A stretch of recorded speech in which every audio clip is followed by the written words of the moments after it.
This is Phase Ed Music.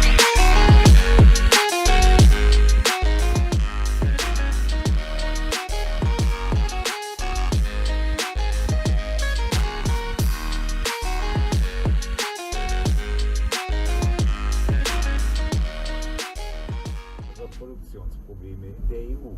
Das von der Leyen-Team erwartet, dass AstraZeneca heute im zuständigen Ausschuss der EU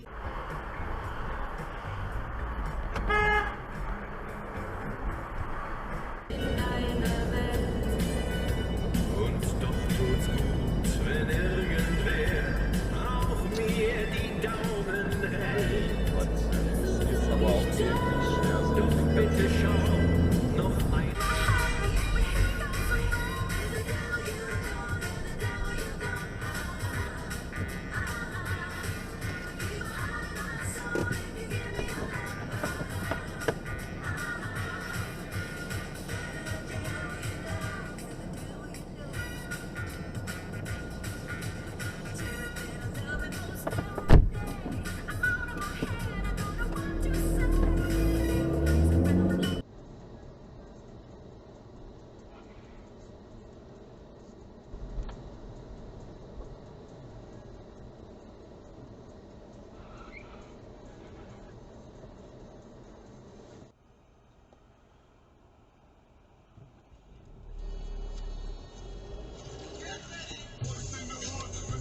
So ein bisschen.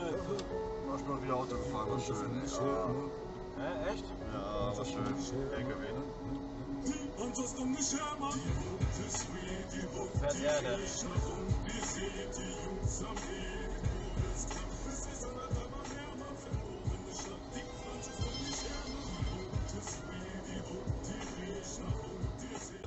Als land en kwam er eigenlijk een satelliet, een observer van de Arabische Emiraten in een...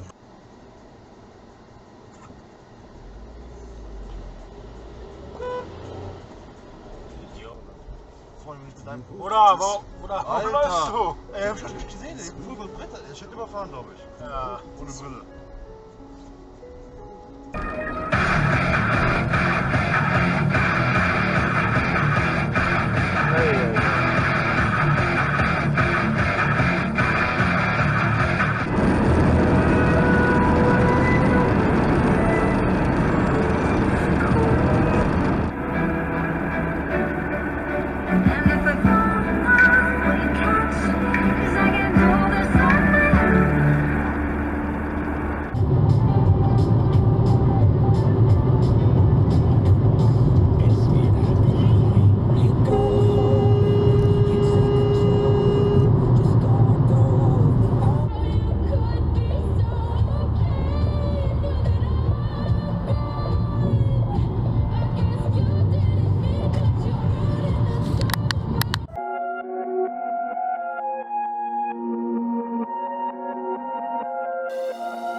shiny penny.